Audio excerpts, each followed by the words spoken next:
Kesultanan Aceh Darussalam merupakan sebuah kerajaan Islam yang berdiri pertama kali di ujung utara Pulau Sumatera, yang mana bekas daerah kekuasaannya kini menjadi Malaysia, Singapura, dan Thailand. Dengan ibu kota di Bandar Aceh, kerajaan Islam ini didirikan oleh Sultan Ali Alaiddin Mukhyyad Shah yang bertahta pada tahun 1496. Pada masa awal kepemimpinan Sultan Mukhyyad Shah, Kesultanan Aceh terkenal akan kekuatan militernya yang mampu mengusir kolonialis Portugis dari tanah Aceh, yang mana padahal waktu itu Portugis banyak memenangkan peperangan dengan musuh besarnya, yaitu Kesultanan Utsmaniyah. Namun di tanah Aceh, kolonial Portugis malah diburu kemanapun ia berpijak. Pada masa kepemimpinan Sultan Iskandar Muda yang naik tahta menjadi Sultan Aceh Darussalam ke-14 pada tahun 1607, Kesultanan Aceh mengalami masa kejayaannya dan memiliki pengaruh yang cukup luas. Ketika itu Kesultanan Aceh berhasil menaklukkan Pahang pada tahun 1629 yang merupakan penghasil biji timah dan kemudian memperluas lagi wilayahnya dengan menduduki Kedah. Tak hanya itu saja, dalam upaya menjalin hubungan diplomatik dengan para pemimpin kerajaan lain, Sultan Iskandar Muda banyak mengirim surat ke Sultan Utsmaniyah Selim II, Pangeran Maurits van Nassau dari Belanda, dan Ratu Elizabeth pertama. Hal ini dilakukan oleh Sultan untuk menjalin hubungan kerjasama dan memperkuat posisi kekuasaan Kesultanan Aceh di tatanan global. Namun setelah 200 tahun berlalu, tepatnya pada tahun 1800-an, Kesultanan Aceh mulai mengalami kemunduran. Hal itu disebabkan akibat semakin menguatnya pengaruh kekuasaan Belanda di Pulau Sumatera dan Selat Malaka, dengan ditandai jatuhnya wilayah Minangkabau, Siak, Tiku, Tapanuli, Mandailing, Deli, Barus, dan Bengkulu ke dalam wilayah kekuasaan Belanda. Yang mana di abad ke-19 ini Kesultanan Aceh mendapatkan serangan dari Belanda yang bertujuan untuk menguasai wilayah Kesultanan Aceh sepenuhnya. Dalam video kali ini kami akan membahas tentang perlawanan Kesultanan Aceh dalam menghadapi gempuran pasukan Belanda yang berusaha merebut wilayah Kesultanan. Perlawanan ini dikenal sebagai Perang Aceh yang berlangsung selama 31 tahun. Diketahui wilayah Kesultanan Aceh menjadi salah satu wilayah tersulit untuk ditaklukkan oleh pihak Belanda. Tak perlu berlama-lama, langsung saja kita berlanjut ke topik pembahasan. Pada tanggal 17 Maret 1824, sebuah perjanjian antara Belanda dengan Inggris dibuat di London yang dikenal sebagai Perjanjian London. Dalam perjanjian itu sebenarnya kemerdekaan Aceh telah terjamin, yang mana isi dari perjanjian London adalah Inggris menyerahkan Fort Melbourne di Bengkulu dan semua kepemilikannya di Sumatera kepada Belanda, serta kedaulatan Kesultanan Aceh tidak boleh diganggu oleh Belanda, dan juga Kesultanan Aceh tidak boleh mengganggu keamanan di lautan. Namun pada kenyataan perjanjian tersebut tidak bertahan lama, setelah Belanda membuat perjanjian Sumatera dengan pihak Inggris pada tanggal 2 November 1871, yang isinya adalah dibatalkannya perjanjian London dan pihak Inggris tidak akan ikut campur terhadap kekuasaan Belanda di Sumatera, serta Inggris mengakui kekuasaan sepenuhnya Belanda atas kerajaan-kerajaan di Sumatera. Dalam pembuatan perjanjian Sumatera ini, Kesultanan Aceh sama sekali tidak dilibatkan sebagai penguasa wilayah utara Sumatera. Lahirnya perjanjian Sumatera ini didasari atas keinginan Belanda untuk mengontrol jalur perdagangan laut paling penting di dunia, yakni Selat Malaka. Setelah dibukanya terusan Suez pada tahun 1869 oleh Ferdinand de Lesseps. Untuk mengatasi perjanjian Sumatera tersebut, Sultan Aceh yaitu Sultan Mahmud Syah mengutus Uli Lebalang dan utusan khususnya untuk mencari bantuan diplomatik ke Kesultanan Utsmaniyah. Namun berakhir dengan kegagalan karena saat itu Utsmaniyah baru saja berperang melawan kerajaan Rusia. Kemudian usaha diplomatik dilanjutkan dengan menghubungi Italia, Prancis, dan Amerika, namun berakhir nihil. Tak berhenti di situ saja, usaha untuk melobi Inggris pun dilakukan, namun berakhir dengan kegagalan juga. Akibat upaya diplomatik yang dilakukan oleh Kesultanan Aceh tersebut, pihak Belanda menjadikannya sebagai sebuah alasan untuk melancarkan serangan terhadap Kesultanan Aceh. Pada tanggal 26 Maret 1873, Belanda menyatakan perang terhadap Kesultanan Aceh dengan mengirimkan kapal perang Citadel van Antwerpen yang mendarat di pantai Cermen di bawah pimpinan Jenderal Johan Herman Rudolf Kohler.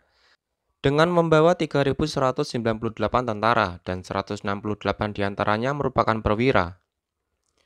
Sedangkan dari pihak Kesultanan Aceh sendiri dalam mengerahkan pasukannya dipimpin langsung oleh Sultan Mahmud Syah dan Panglima Polim.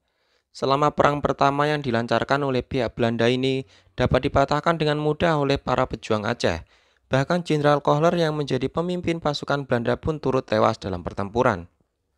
Beberapa hari kemudian setelah sang Jenderal Kohler terbunuh, pertempuran berkobar di mana-mana. Namun yang paling besar ketika perebutan Masjid Raya Baitur Rahman, yang mana dalam perebutan tersebut mengerahkan beberapa kelompok pasukan gabungan dan berhasil memukul mundur pasukan Belanda. Namun sayangnya pada tanggal 26 Januari 1874, pasukan Belanda yang dipimpin oleh jenderal baru bernama Jan van Swieten berhasil merebut Istana Kesultanan Aceh dan Masjid Raya Baitur Rahman, yang kemudian kedua tempat tersebut dijadikan sebagai pusat pertahanan Belanda. Saat penyerangan tersebut, Jenderal van Swieten mengarahkan pasukan berjumlah 2 kali lipat lebih banyak dan lebih kuat daripada yang sebelumnya, yang kemudian membuat pasukan Kesultanan Aceh kewalahan dan terpaksa mundur meninggalkan istana dalam keadaan kosong. Di waktu yang bersamaan, Sultan Mahmud Syah meninggal dunia akibat penyakit kolera yang dideritanya. Beliau meninggal dunia di daerah Lueng Bata pada 24 Januari 1874. Yang kemudian Muhammad Daud Syah naik tahta menjadi Sultan Aceh selanjutnya, yang mana penobatannya dilakukan di Masjid Tua Indrapuri pada tanggal 31 Januari 1874. Jenderal van Swieten mengumumkan bahwasanya seluruh wilayah Kesultanan Aceh telah menjadi bagian dari wilayah kekuasaan Belanda. Selama kurang lebih 2 tahun pertama pertempuran yang berlangsung secara total dan frontal, para pemimpin Kesultanan Aceh beserta pasukannya tetap berjuang untuk bertahan dan melawan gempuran dari Belanda. Meskipun demikian, pemerintahan Kesultanan Aceh tetap berjalan secara mapan, dengan cara memindahkan ibu kota ke Kemala Dalam, Indrapuri, dan daerah lainnya. Dengan diangkatnya Sultan Muhammad Daud Syah sebagai Sultan Aceh yang baru, beliau terus mengobarkan semangat jihad fisabilillah dengan menggunakan taktik perang gerilya, yang mana Teku Umar bersama Panglima Polim ke-8 tampil menjadi pemimpin untuk pasukan Aceh. Ada sebuah kisah yang sangat menakjubkan dari Tengku Umar ketika menjadi pemimpin pasukan Aceh. Pada tahun 1883, Tengku Umar menyerah kepada Belanda dan menyatakan bergabung ke dalam dinas militernya. Sontak saja hal tersebut mendapat kecaman dari berbagai kalangan pejuang Kesultanan Aceh. Bahkan Cut Nyak Dien sebagai istri Tengku Umar sendiri sangat marah bercampur malu atas pengkhianatan yang dilakukannya. Yang ternyata pengkhianatan itu dilakukan Tengku Umar semata-mata hanyalah untuk mengelabui pihak Belanda agar bisa mendapatkan logistik dan persenjataan untuk berperang. Yang mana taktik Tengku Umar tersebut terbukti berhasil. Tak hanya sekali saja, Tengku Umar menipu pemimpin militer Belanda. Pada tahun 1893, Tengku Umar kembali melancarkan taktiknya tersebut dengan menyerahkan diri bersama 13 orang panglima bawahannya kepada Gubernur Jenderal Dekerhof di Kutaraja. Bahkan di situ Tengku Umar diberi gelar Tengku Johan Pahlawan Panglima Besar Nederland. Namun itu semua hanyalah tipu daya Tengku Umar untuk mendapatkan bahan logistik dan persenjataan untuk berperang. Dalam penyamarannya kali ini berlangsung cukup lama, yakni kurang lebih selama 3 tahun Tengku Umar berpura-pura memihak kepada Belanda.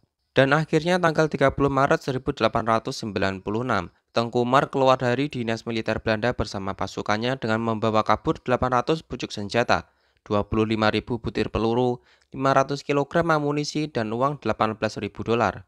Atas hal tersebut, Gubernur Jenderal Dekerhof dipecat dan digantikan oleh Jenderal Jan Jacob Karel de Moulin, dan kemudian didatangkan pasukan baru dari Jawa untuk memburu Tengku Umar. Namun sayangnya pada tanggal 11 Februari 1899, Tengku Umar gugur akibat tembakan pasukan Belanda yang menembus dadanya. Ketika itu Gubernur Jenderal Militer Belanda untuk Aceh bernama Johannes Benedictus van Hoots mengetahui akan kedatangan pasukan Aceh di Meulaboh yang dipimpin oleh Tengku Umar. Jenderal van Hoots menempatkan pasukannya di perbatasan Meulaboh. Alhasil setibanya di Meulaboh, para serdadu Belanda sudah mengepung pasukan Aceh dan terjadilah pertempuran yang sangat sengit yang mengakibatkan terbunuhnya Tengku Umar di tengah-tengah peperangan. Cut Nyak Dien yang mendengar kabar bahwa suaminya meninggal dalam pertempuran sontak sangat bersedih dan bertekad akan meneruskan perjuangan suaminya untuk memimpin perlawanan pasukan Aceh memerangi pasukan Belanda. Perjuangan Cut Nyak Dien terus berlanjut hingga tahun 1901, ketika Belanda menyerang markas pasukan Cut Nyak Dien di Belitung Lasege.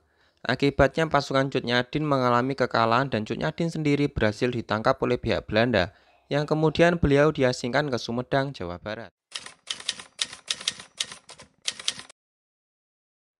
Di bawah pimpinan Jenderal Militer Johannes Benedictus van Hees, pasukan Belanda mulai meniru gaya berperang para pasukan Aceh dengan berperang secara gerilya. Jenderal van Hees membentuk pasukan Marsose yang dipimpin oleh Kapten Hans Christoffel. Pasukan Marsose sendiri beranggotakan dari orang-orang pribumi yang terkenal akan ketangguhannya di segala medan dan kemampuan bertempurnya yang sangat luar biasa. Pencetus pembentukan satuan Marsose ini adalah Muhammad Syarif, seorang jaksa kepala di Kota Raja Aceh yang mendukung pihak Belanda. Dengan mengerahkan pasukan Marsose, pihak Belanda berhasil menguasai medan pegunungan dan hutan rimba raya Aceh untuk mencari dan mengejar gerilyawan Aceh. Setelah meniru taktik gerilya pejuang Aceh dan terbukti berhasil, kemudian Jenderal Van Hees menggunakan taktik penculikan anggota keluarga gerilyawan Aceh. Dengan taktik licik ini, para panglima Aceh banyak yang menyerah akibat keluarganya ditawan oleh pihak Belanda. Di antaranya tahun 1902, Permaisuri Sultan dan Tengku Putro diculik oleh Kapten Hans Christoffel.